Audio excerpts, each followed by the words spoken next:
This call is now being. അസ്സലാമു അലൈക്കും വറഹ്മത്തുള്ളാഹി വബറകാതുഹു. വിശുദ്ധ ഖുർആനിലെ വനിതകൾ പദവി മാതൃക സന്ദേശം എന്ന ഓൺലൈൻ വർക്ക്ഷോപ്പിന്റെ 7ാമത്തെ സെഷനാണ് ഇന്ന് ഇവിടെ നടക്കാൻ പോകുന്നത്. സബയിലെ രാജ്ഞി, ആരാധനയും അധികാരവും എന്നുള്ളതാണ് ഇന്നത്തെ നമ്മുടെ ടോപ്പിക്ക്. ഇന്നത്തെ സെഷൻ കൈകാര്യം ചെയ്യുവാൻ വേണ്ടി ഡോക്ടർ സൈഫുദ്ദീൻ സാറെ ക്ഷണിക്കുന്നു.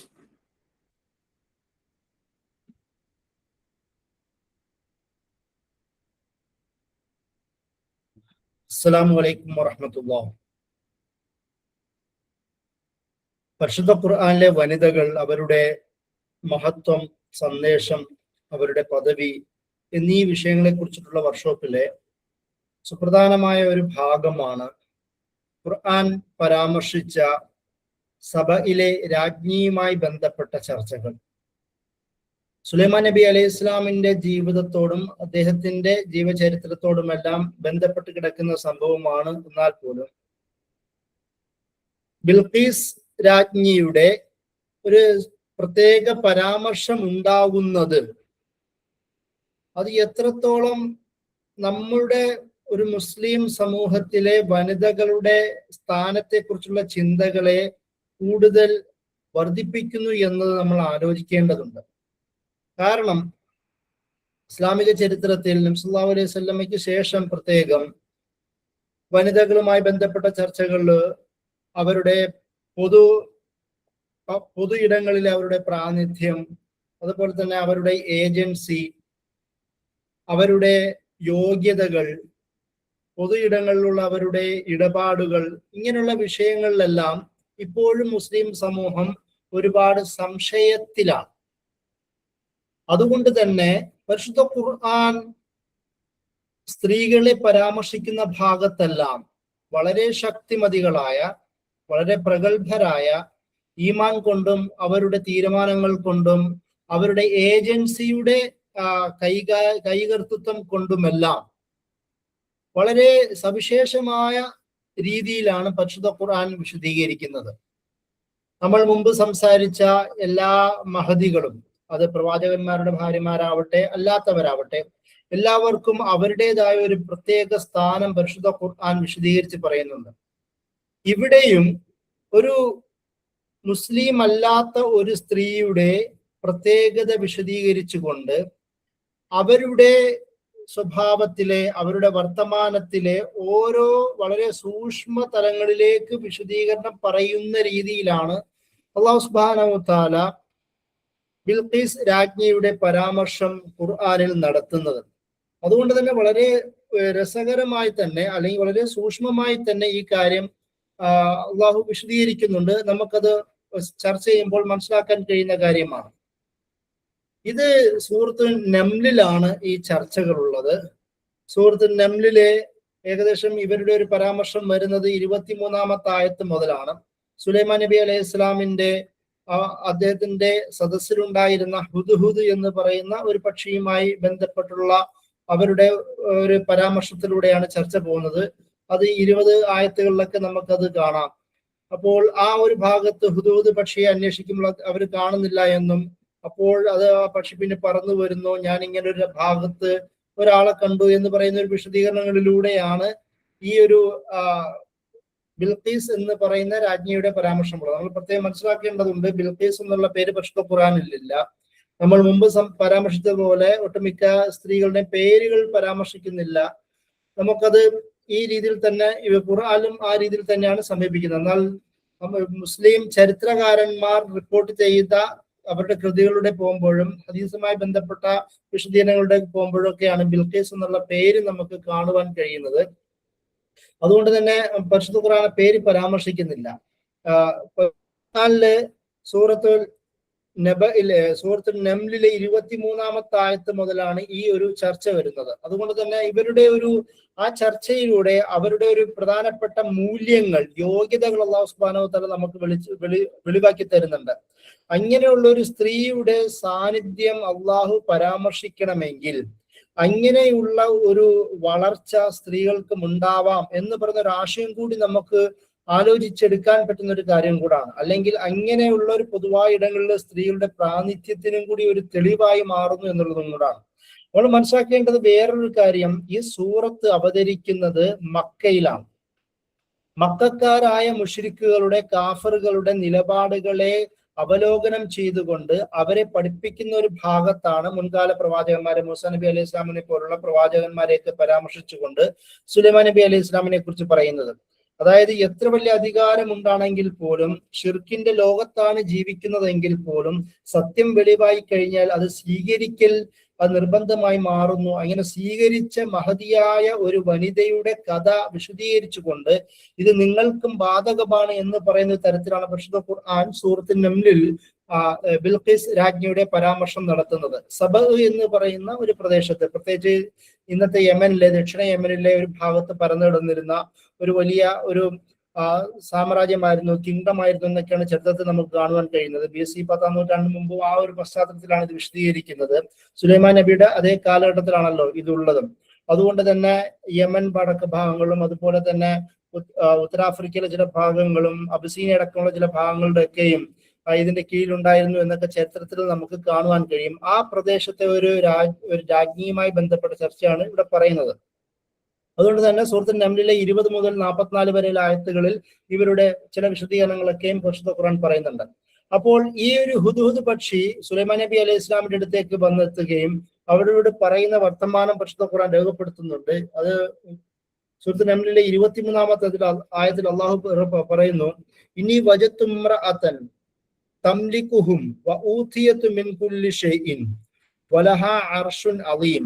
ഹുദ്ഹുദ് പക്ഷി, ആ ഹുദ്ഹുദ് അതായത് ആ പക്ഷി, ഹുദ്ഹുദ് എന്ന് പറയുന്നത് ഒരു പക്ഷി എന്നാണല്ലോ എൻ്റെ അർത്ഥം. ആ പക്ഷി വന്നിട്ട് സുലൈമാൻ നബി അലൈഹി ഇസ്ലാമിനോട് പറയുന്നത്, ഞാനൊരു വനിതയെ കണ്ടു, അവരാണ് ആ ജനതയെ ഭരിക്കുന്നത്. ഊതിയത്തു മിൻ കുല്ലി ഷൈഇൻ, പ്രത്യേകം ശ്രദ്ധിക്കേണ്ട ചില പദപ്രയോഗങ്ങളാണ്. ആ നാട് ഭരിക്കുന്ന സ്ത്രീ ഒന്ന്. രണ്ടാമത്തത് ഊതിയത്തു മിൻ കുല്ലി ഷൈഇൻ, വാവ് ചേർത്തുകൊണ്ട് തന്നെയാണല്ലോ അള്ളാഹു പറയുന്നത്. രണ്ടാമത് പറയുന്നത് അവർക്ക് എല്ലാം സകലവിധ വിഭവങ്ങളും അവർക്ക് ലഭിച്ചിരിക്കുന്നു, അവരുടെ രണ്ടാമത്തെ ഒരു ക്വാളിറ്റി എന്ന നിലയിൽ പറയുന്നതാണ്. മൂന്നാമത് വലഹ അർഷുൻ അലീം, അവർക്ക് വലിയ ഒരു സിംഹാസനം തന്നെയാണ് എന്നുള്ളതാണ്. അപ്പോൾ ഒരു സ്ത്രീയുടെ ഭരണത്തെ എടുത്തു പറയുമ്പോൾ അവരുടെ ഭരണത്തെ മോശമായി ഈ ആയത്തുകൾ ചിത്രീകരിക്കുന്നില്ല. പ്രത്യേകം ശ്രദ്ധിക്കേണ്ട ഒരു കാര്യമാണ്. അവർക്ക് സകലവിധ അനുഗ്രഹങ്ങളും ലഭിച്ച ഒരു സ്ത്രീ ആയിട്ടാണ്. മൗലാന മൗദൂദി ഇതിനെ വിശദീകരിച്ചുകൊണ്ട് തഫീമുൽ ഖുർആൻ പറയുന്നുണ്ട്, അവരുടെ അന്നത്തെ ആ സഭയുടെ ഒരു വളർച്ച. ഷെയർ ചെയ്തിട്ടില്ലല്ലോ, ഉണ്ടോ? ഹലോ, ഈ പ്രസന്റേഷൻ ഉണ്ടോ? ഷെയർ ചെയ്തിട്ടില്ലല്ലോ. പ്രസന്റേഷൻ ഷെയർ ചെയ്തിട്ടില്ല അല്ലേ? മറന്നു.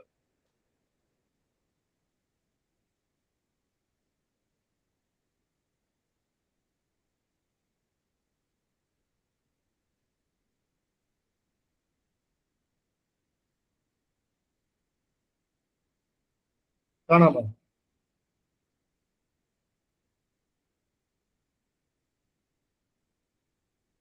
കാണാം.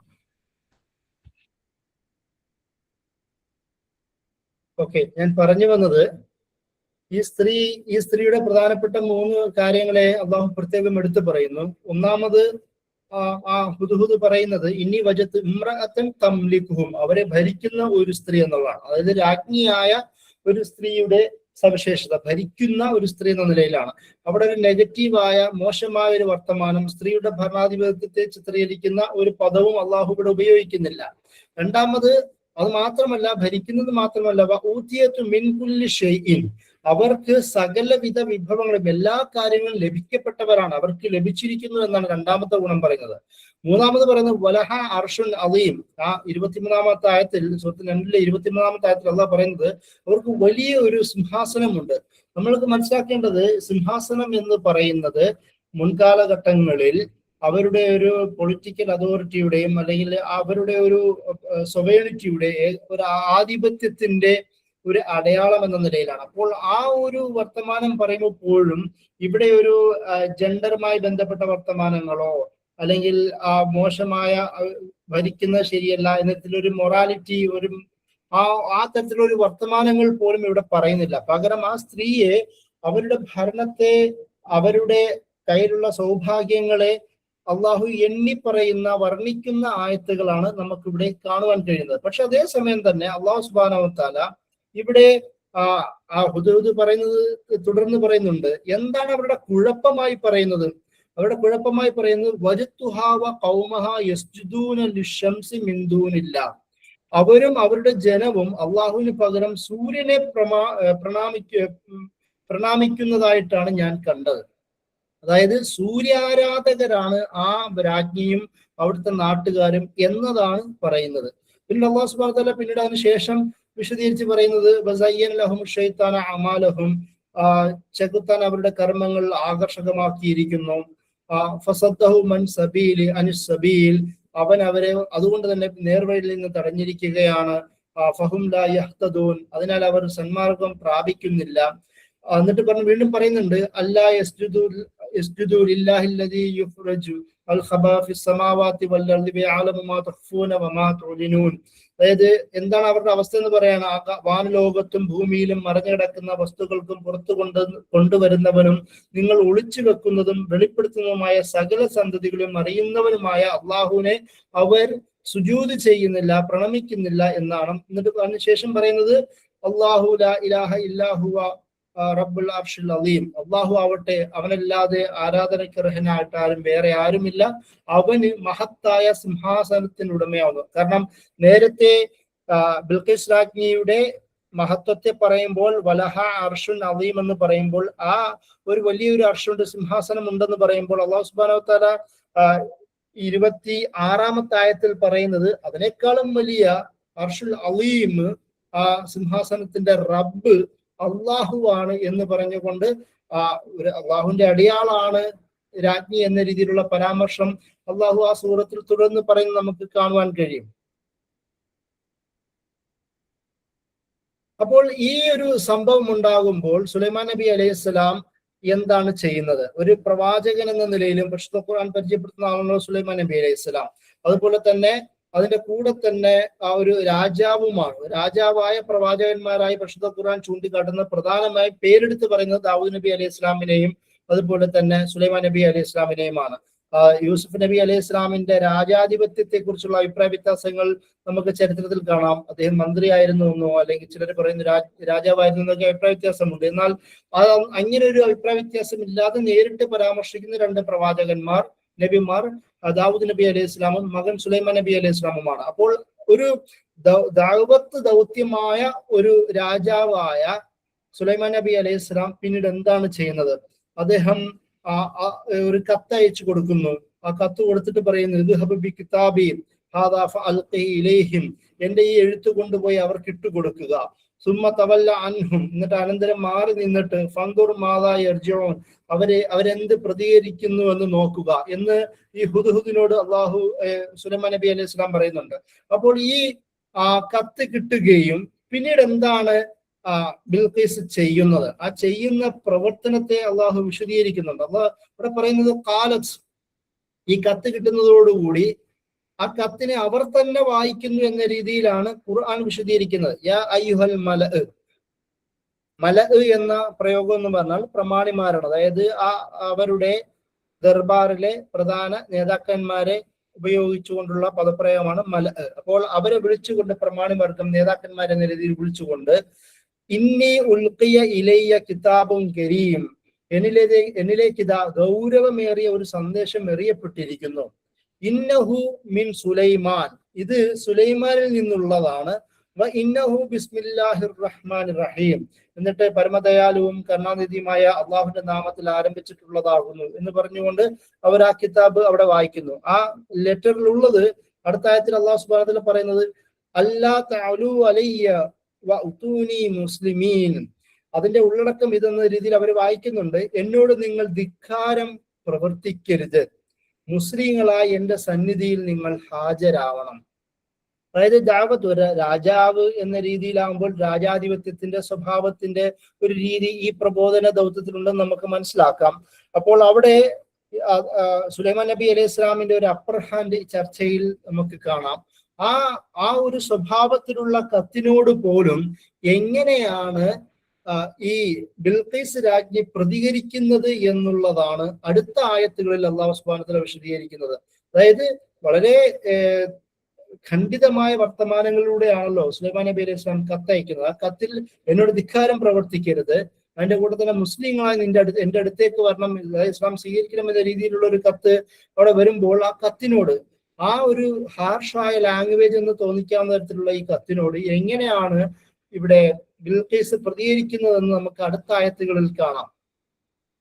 അവിടെ ബിൽഖീസ് പറയുന്നത്, ബിൽഖീസിന്റെ സ്വഭാവങ്ങൾ നമുക്ക് അടുത്ത ആയത്തിൽ വിശദീകരിക്കുന്നുണ്ട്. അതായത് ആ ഒരു കത്ത് വരുന്നതോടുകൂടി, അത്രയും ഒരു ഭാഷയിലുള്ള കത്ത് വരുമ്പോൾ ഇതെങ്ങനെയാണ്, അതിനോട് വളരെ ക്ഷുഭിതയായി പ്രതികരിക്കണമോ, അതല്ല ആ നാട്ടിലെ വലിയ രാജ്ഞിയായ ഒരു സ്ത്രീ എന്ന നിലയിൽ അധികാര ഗർവ് കാണിച്ചുകൊണ്ട് യുദ്ധത്തിനുള്ള തയ്യാറെടുപ്പ് എടുക്കണമോ, അത് എന്നൊക്കെയുള്ള ഒരു സാഹചര്യത്തിൽ വളരെ സുന്ദരമായ, വളരെ ജനാധിപത്യപരമായ ആൾക്കാർ, തന്റെ മുമ്പിലുള്ള ആൾക്കാരെ വിളിച്ചിരുത്തിക്കൊണ്ട് അവരോട് ചർച്ച ചെയ്യുന്ന ഒരു സ്വഭാവം നമുക്ക് ഇവിടെ ബിൽഖീസിന്റെ ജീവിതത്തിൽ നമുക്ക് കാണാം. അവിടെ ബിൽഖീസ് പറയുന്ന കാലത്ത് അവർ പറഞ്ഞു, യാ അയ്യുഹൽ മല, നേരത്തെ അവരെ തന്നെ മലനെ വിളിച്ചുകൊണ്ട് പറഞ്ഞു, എന്താണ്, അഫ്തൂനി ഫി അംരി മാ കുന്തു ഖാതിഅതൻ അംറൻ ഹത്താ തഷ്ഹദൂൻ.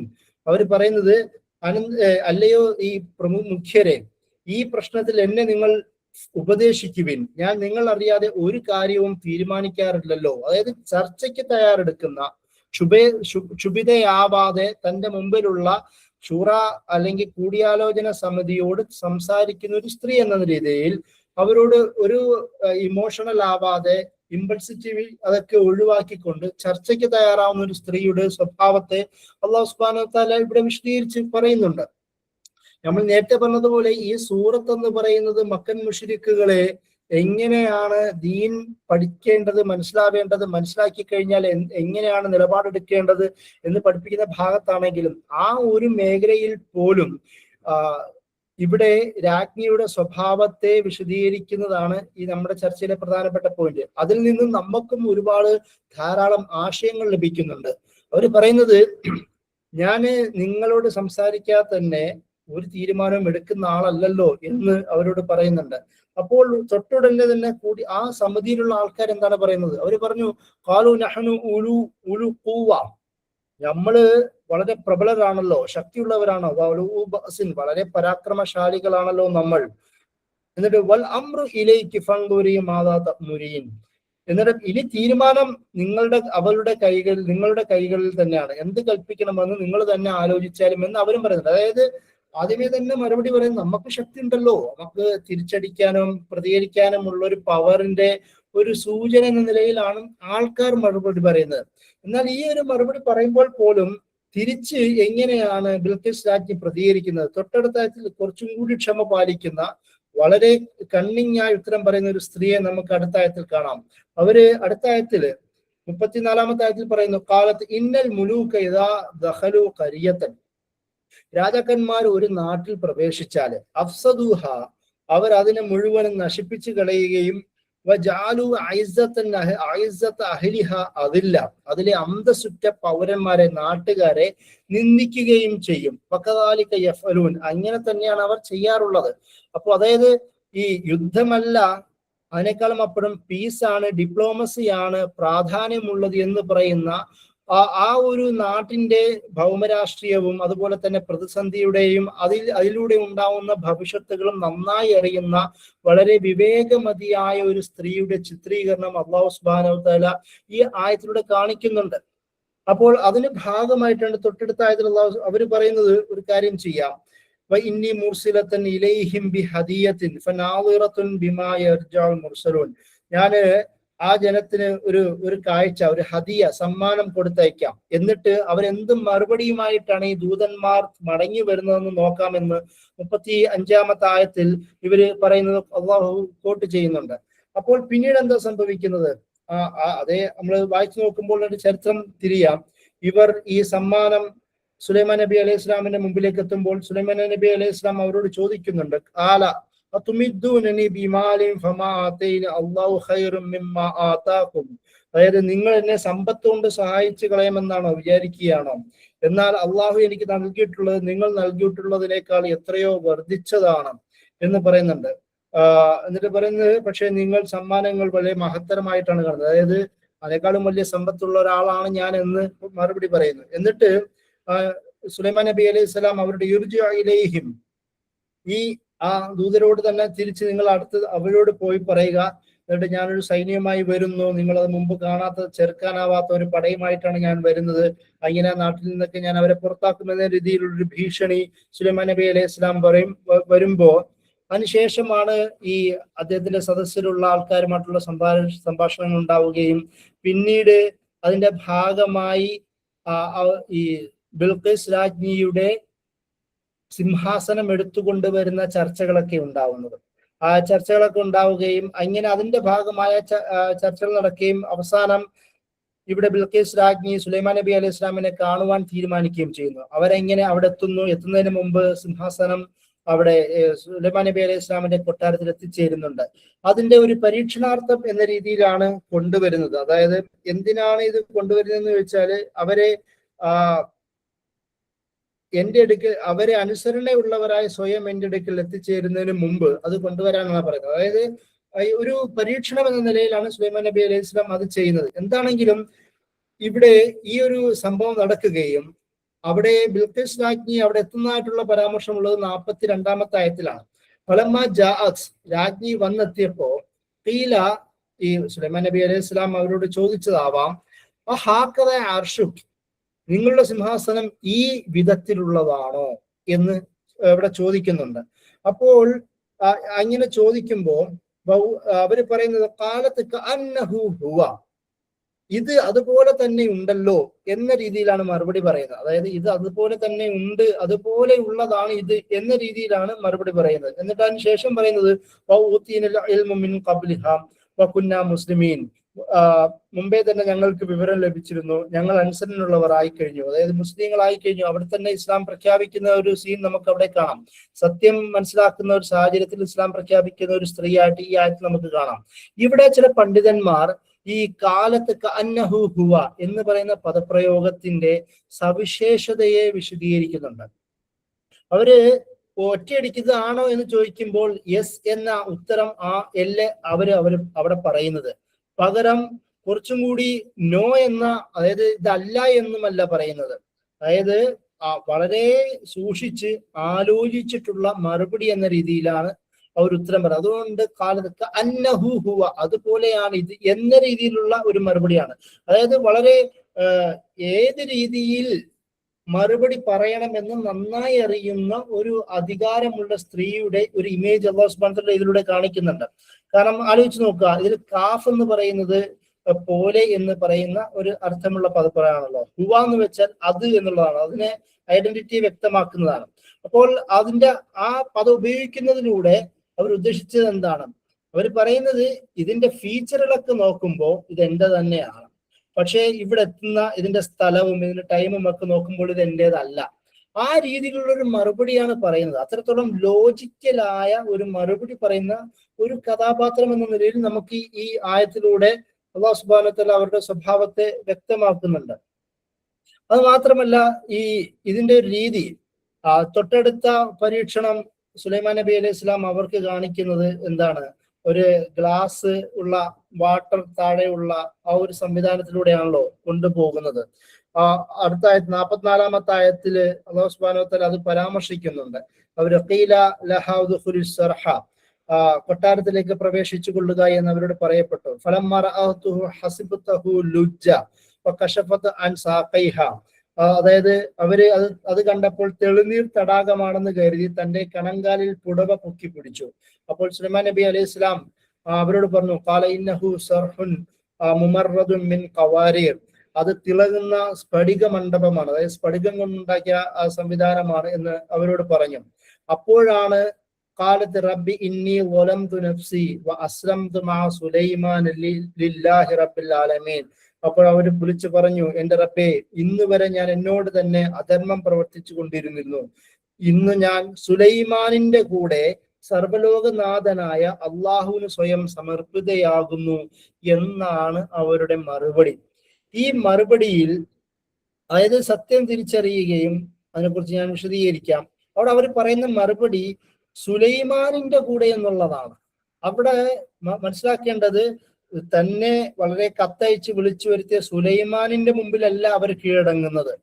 സുലൈമാനിന്റെ കൂടെ പടച്ച തമ്പുരാനിന് കീഴടങ്ങുന്നു എന്ന രീതിയിലുള്ള ഒരു രീതിയിൽ, അതായത് ഒരേ സമയം തന്നെ ഭൗതികമായി ഉയർച്ചയുള്ള, ആത്മീയമായ ഉയർച്ചയുള്ള ഒരു സമ നിലപാടുള്ള ഒരാളെന്ന നിലയിൽ അള്ളാഹുവിന്റെ മുമ്പിലാണ് ഞാൻ കീഴടങ്ങുന്നത് എന്ന രീതിയിലാണ് ഇവിടെ ബിൽഖീസ് രാജ്ഞിയുടെ രീതിയെ അള്ളാഹു വിശദീകരിക്കുന്നത്. അതിൽ നിന്ന് വളരെ സുന്ദരമായ ഒരു കൺസെപ്റ്റ് ആണ് അള്ളാഹു നമ്മെ പഠിപ്പിക്കുന്നത്. അതായത് തന്നെ വിളിച്ചു വരുത്തിയ ചക്രവർത്തിക്ക് മുമ്പിലല്ല, കാരണം അന്നത്തെ സംവിധാന പ്രകാരം ഭരണാധികാരിയുടെ മുമ്പിൽ കുമ്പിടുന്ന ഒരു രീതി ഉണ്ടായിരുന്നല്ലോ. അപ്പൊ അതിനേക്കാളും അപ്പുറം അള്ളാഹുവിന്റെ ആ സുലൈമാനോടൊപ്പം, വിളിച്ചു വരുത്തിയ സുലൈമാനോടൊപ്പം അള്ളാഹുവിന്റെ മുമ്പിൽ കീഴടങ്ങുന്ന ഒരു ഇമേജാണ് നമുക്ക് തരുന്നത്.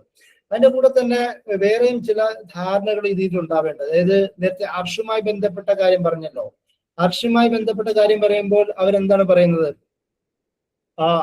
പെട്ടെന്നൊരു അവരുടെ കാഴ്ചപ്പാടിന്, അവരുടെ കണ്ണുകൾ പെട്ടെന്ന് വിശ്വസിക്കാൻ പറ്റാത്ത തരത്തിലാണല്ലോ ഒരു സിംഹാസനം അവരുടെ മുമ്പിൽ. അതുകൊണ്ടാണല്ലോ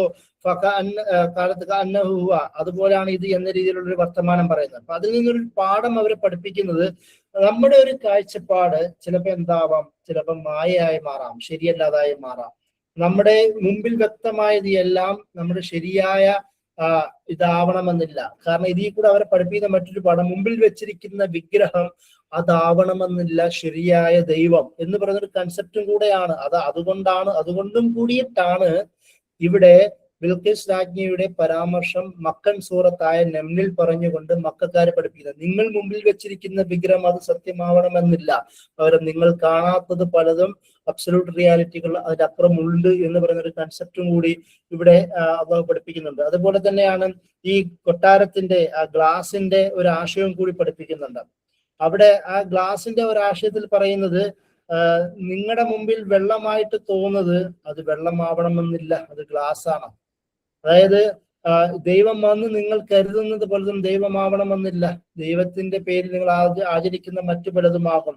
അപ്പോൾ അതുകൊണ്ട് തന്നെ അതിന്റെ പിന്നിൽ മറഞ്ഞിരിക്കുന്ന സത്യമാവണം നിങ്ങൾ മനസ്സിലാവേണ്ടത് എന്നത് സുലൈമാൻ നബി അലൈഹിസ്സലാം ഈ രണ്ട് സംഭവങ്ങളിലൂടെ പഠിപ്പിക്കുകയായിരുന്നു എന്നാണ് പണ്ഡിതന്മാർ, കശാഫില് ജമഖ്ശരീനെ പോലുള്ള പണ്ഡിതന്മാർ അതിനെ വിശദീകരിച്ച് പറയുന്നത്. അത്രത്തോളം ആ ഒരു കാര്യത്തിൽ ഡീപ്പായി ആഴത്തിലുള്ള ഒരു ഫിലോസഫിക്കൽ ടച്ചും കൂടി നമുക്കിവിടെ പറയുന്നുണ്ട്. അപ്പൊ ഇത് മനസ്സിലാക്കിയ സ്ത്രീ, അതായത് ആ തരത്തിലുള്ള ഒരു ആശയം മനസ്സിലാക്കാൻ കഴിഞ്ഞ ഒരു സ്ത്രീ എന്ന രീതിയിലുള്ള അല്ലാഹു സുബ്ഹാനഹു വ തആല ബിൽഖീസ് രാജ്ഞിയെ ഇവിടെ പരാമർശിക്കുന്നത്. അപ്പോൾ ചില പണ്ഡിതന്മാർ അതിനെ ഫറോവയെ സാദൃശ്യപ്പെടുത്തിക്കൊണ്ട് പറയുന്നുണ്ട്. ഫറോവയുടെ മുമ്പിൽ, ഫിറോന്റെ മുമ്പിൽ മൂസാ നബി അലൈഹി ഇസ്ലാം ഇങ്ങനെ ഇതേപോലെ കാര്യങ്ങൾ കാണിക്കുമ്പോൾ അത് സിഹ്ർ മുബീൻ, ഒരു മായാജാലം മാത്രമാണെന്ന് പറഞ്ഞ് തള്ളിക്കളയുമ്പോൾ, എന്നാൽ അതേ സമയം തന്നെ ഇവിടെ സത്യം അറിഞ്ഞ ഒരാൾ എന്ന നിലയിൽ പെട്ടെന്ന് തന്നെ ഇസ്ലാം സ്വീകരിക്കുന്ന ഒരു ഇമേജ് കാണിക്കുന്നു. ഫിറോന്റെ മുമ്പിൽ സത്യം മനസ്സിലാക്കിയ മജീഷ്യന്മാർ ഇസ്ലാം സ്വീകരിക്കുന്നത് പോലെ ഇവിടെയും ആ തന്റെ തെറ്റുകൾ തിരുത്തുന്ന ഒരാളെന്ന നിലയിൽ വിശദീകരിക്കുന്നത്. അതുകൊണ്ട് തന്നെയാണ് ഇന്നി ലൊലംതു നഫ്സി എന്ന് പറയുന്നത്. ഞാൻ അക്രമം കാണിച്ചു, ഞാൻ ക്രമം തെറ്റിച്ചു എന്നുള്ളതാണ്. ഇത് ഒരു പ്രപഞ്ചത്തിൽ ഉണ്ടാവുന്ന ക്രമത്തെ തെറ്റിച്ചുകൊണ്ട് ആരാധിച്ചു പോന്ന ഞാൻ അതിൽ നിന്ന് പിന്മാറുകയും അസ്ലംതു മാ സുലൈമാൻ ലില്ലാഹി റബ്ബിൽ ആലമീൻ എന്ന് പറഞ്ഞിട്ട് മറുപടി കൊടുക്കുകയും ചെയ്യുന്ന ഒരാളായി നമുക്ക് ഇവിടെ ബിൽഖീസ് രാജ്ഞിയെ നമുക്ക് കാണുവാൻ പറ്റും. ഇതിന്റെ ഒരു സമ്മറി ഇങ്ങനെയാണ്. അതായത് അവരുടെ ഒരു ഗവർണൻസ്, അവര് യുദ്ധത്തിന് തയ്യാറാവാതെ ആൾക്കാരുമായി ചർച്ചയ്ക്ക് തയ്യാറാവുന്ന, അവിടെ വളരെ ഡെമോക്രാറ്റിക്കായി ജനങ്ങളുടെ താല്പര്യത്തെ സംരക്ഷിക്കാൻ കഴിയുന്ന ഒരു സ്ത്രീ. അതുപോലെ തന്നെ സുലൈമാൻ നബി അലൈഹി ഇസ്ലാമിന്റെ താല്പര്യം പരീക്ഷിക്കാൻ വേണ്ടി സമ്മാനം അയച്ചു കൊടുക്കുന്ന, അത് സ്വീകരിക്കുമോ ഇല്ലയോ എന്ന് അറിയുന്നത്, അതായത് സമ്പത്തിന്റെ മേൽ കൊതി ആർത്തിയുള്ള രാജാവാണോ എന്ന് അന്വേഷിക്കുന്ന ഒരാളെന്ന നിലയിൽ. അതുകൊണ്ട് തന്നെ ആ ഒരു സമ്മാനം കൊടുത്ത് അയക്കുന്നത് പോലും അവരുടെ ഒരു അനലിറ്റിക്കൽ, ഒരു വിശകലന പാടവത്തെ തെളിയിക്കുന്ന ഒരു കാഴ്ചപ്പാടാണ്. ഒരു സ്പിരിച്വൽ ഏജൻസി അവർക്കുണ്ട് എന്ന് പറയുന്നുണ്ട്. അതുകൊണ്ട് തന്നെ ഈ സുലൈമാൻ നബി മുന്നോട്ട് വെച്ച സിംഹാസനത്തിന്റെയും അതുപോലെ തന്നെ ആ ഗ്ലാസിന്റെയും പരീക്ഷണത്തെ നേരിട്ട് മനസ്സിലാക്കാൻ കഴിയുന്ന ഒരു രാജാവിനെ കീഴ്വണങ്ങുന്നതിന് പകരം പടച്ചവന് കീഴ്വണങ്ങുന്ന ഒരാളെന്ന നിലയിലും നമുക്ക് ഇതിലൂടെ കാണാം. അതിന്റെ കൂടെ വേറെ പ്രത്യേകം മനസ്സിലാക്കേണ്ടത്, അള്ളാഹു ഒരിക്കലും ഈ ഒരു ഭാഗത്ത് ജെൻഡേർഡായ ലിംഗപരമായ ഒരു വേർതിരിവും ഇവിടെ കാണിക്കുന്നില്ല. എല്ലാം ലഭിച്ച സൗഭാഗ്യവതിയായ ഒരു ഭരണകർത്താവ് എന്ന രീതിയിലാണ് അല്ലാഹു സുബ്ഹാനഹു വ തആല ഇവിടെ ചിത്രീകരിക്കുന്നത്. അവരുടെ കുഴപ്പം എന്ന് പറയുന്നത് ഷിർക്കാണ്, സൂര്യാരാധന എന്ന രീതിയിലാണ് അവിടെ പറയുന്നത്. അതുകൊണ്ട് തന്നെ അവരുടെ ഇന്റലക്ച്വൽ ഒരു ഏജൻസിയെയും അല്ലാഹു സുബ്ഹാനഹു വ തആല ഈ ആയത്തിലൂടെ വിശദീകരിച്ച് പറയുന്നതായും നമുക്ക് കാണാം. ഇത് ഇങ്ങനെ ആയിരിക്കെ തന്നെ വേറെ ചില പ്രത്യേകതകളും കൂടിയിട്ടുണ്ട്. അതായത് ഈ ഖുർത്തുബി അതുപോലെ തന്നെ ഇബ്നു കസീർ പോലെ ആൾക്കാർ ഇസ്രായേലി കഥകളെ ചേർത്തുകൊണ്ട് അവരുടെ മറ്റു ചില ഇമേജും കൂടി അവരുടെ തഫ്സീർ വിശദീകരിക്കുന്നുണ്ട്. എന്നാൽ ഇബ്നു കസീർ കുറച്ചും കൂടി ഈ പറയുന്ന കഥകളൊക്കെയും വിശദീകരിക്കുകയാണെങ്കിൽ പോലും ഇതൊന്നും ശരിയാതല്ല, അതൊക്കെ വീക്കാണെന്ന് പറയുന്നുണ്ട് കഥകൾ. എന്നാൽ പോലും ആ ഒരു അന്നത്തെ ഒരു ചരിത്രപരമായ സാഹചര്യം മനസ്സിലാക്കാൻ വേണ്ടി അദ്ദേഹത്തിന്റെ തഫ്സീറിൽ ഇബ്നു കസീറിൽ അദ്ദേഹം ഉൾപ്പെടുത്തിയിട്ടുണ്ട്. അത് നമ്മൾ മനസ്സിലാക്കേണ്ടതുണ്ട്. പക്ഷെ ഖുർത്തുബി ആ തരത്തിലുള്ള ചർച്ചകൾ പറയുന്നില്ല. ഇത്രത്തോളം എന്നാൽ ഈ ബിൽഖീസിന്റെ മാതാവ് ഒരു ജിന്നാണെന്നും ആ ജിന്നിനെ വിവാഹം കഴിച്ച ബിൽഖീസിന്റെ വാപ്പ അതിൽ നിന്നുണ്ടായതാണ് ബിൽഖീസ് എന്നും എന്നൊക്കെ പറയുന്ന ചില കഥകൾ പോലും നമുക്ക് തഫ്സീറുകൾ ഇപ്പോഴുണ്ട്. കാരണം അതൊക്കെ ഇസ്രായേലി കഥകളാണ്. ഖുർആനിൽ അവരെ മലിക്കത്ത് സവായിബ് എന്ന രീതിയിലാണ് പരാമർശിക്കുന്നത്, അല്ലാതെ ബിൽഖീസ് എന്നുള്ള പേരില്ല. നമ്മൾ ഈ പറയുന്ന മുസ്ലിം ചരിത്രകാരന്മാരുടെ രചനയിലാണ് ബിൽഖീസ് എന്നുള്ള ഒരു പേരുള്ളത്. അതുപോലെ തന്നെ എല്ലാ ഷൂറകളൊക്കെ സംസാരിക്കുന്ന ഒരു സ്ത്രീ ആയിട്ടാണ്. പക്ഷെ എന്നാൽ ഈ ഇസ്ലാമിക ചരിത്രം എന്ന് പറഞ്ഞ പേരുള്ള തഫ്സീറുകളിൽ ഇവരെ ചിത്രീകരിക്കുന്നത് മുൻ ഭരണാധികാരിയെ വധിച്ചുകൊണ്ട്, അവിടെ ഉണ്ടായിരുന്ന ഒരു അതിക്രമിയായ ഒരു ആണായ ഭരണാധികാരിയെ വധിച്ചുകൊണ്ട് അധികാരം പിടിച്ചെടുത്ത സ്ത്രീ എന്ന നിലയിലാണ് കഥകളിൽ നമുക്ക് കാണുവാൻ കഴിയുന്നത്. അതുകൊണ്ട് തന്നെ അത് മാത്രമല്ല, ഈ ഖുർആനിൽ വളരെ അവരുടെ ഒരു ഈ സുലൈമാൻ നബി അലൈഹി ഇസ്ലാം മുന്നോട്ട് വെച്ച കാഴ്ചപ്പാടുകളെ അതിന്റെ ഫിലോസഫി മനസ്സിലാക്കിക്കൊണ്ട് സത്യം തിരിച്ചറിഞ്ഞ ഒരാളെന്ന നിലയിലാണ്. പക്ഷെ കഥകളിൽ വേറൊരു രസകരമായ സംഭവം ഉള്ളത്, സുലൈമാൻ നബി അലൈഹി ഇസ്ലാമിന്റെ അടുത്ത് ആരോ പറഞ്ഞത്രേ ഇവരുടെ ഒരു കാലിൽ ഇങ്ങനെ കഴുതകളെ പോലെ രോമങ്ങൾ ഉണ്ടെന്നും അതൊക്കെ അറിയാൻ വേണ്ടിയിട്ടാണ് അങ്ങനെ ഒരു ഗ്ലാസ് അവിടെ ഫിറ്റ് ചെയ്തെന്നൊക്കെ പറയുന്ന ചില കഥകൾ നമുക്ക് തഫ്സീറുകൾ കാണാം. പക്ഷെ അത് ഖുർആൻ വിശദീകരിക്കുന്നില്ല, അത്രത്തോളം ശരിയാവണമെന്നില്ല. കാരണം ഇസ്രായേലി കഥകളിൽ നിന്നുള്ള കടമെടുപ്പാണ്. ഖുർആൻ വളരെ ഇൻഡിപെൻഡന്റ് ആയ അള്ളാഹുൽ വിശ്വസിക്കുന്ന ഒരു കഥാപാത്രമായിട്ടാണ്. അവിടെ അവരുടെ ഒരു ഭരണത്തിന്റെ പിന്നീടുള്ള കഥയെക്കുറിച്ചൊന്നും ഖുർആൻ വിശദീകരിക്കുന്നില്ല. എന്നാൽ ഈ ഇസ്രായേലി കഥകളിൽ നമ്മൾ തഫ്സീറുകൾ കാണാൻ കഴിയുന്ന ഇസ്രായേലി കഥകൾ സുലൈമാൻ നബി അലൈഹി ഇസ്ലാം അവരെ വിവാഹം കഴിച്ചു എന്നും, അല്ലെങ്കിൽ വേറെ ചില കഥകൾ അദ്ദേഹം സുലൈമാൻ നബി അലൈഹി ഇസ്ലാം ഹംദാൻ ഭാഗത്തുള്ള രാജാവിന് ഇവരെ വിവാഹം കഴിച്ചു കൊടുത്തു എന്നൊക്കെയുള്ള വിശദീകരണങ്ങൾ. ഞാനിത് പറയാൻ കാരണം അങ്ങനെയും കൂടി ചില വിശദീകരണങ്ങൾ തഫ്സീറുകളിൽ കാണാം. അതെല്ലാം വിശ്വസിക്കേണ്ടതില്ല എന്ന് പറയാൻ വേണ്ടിയിട്ടാണ്.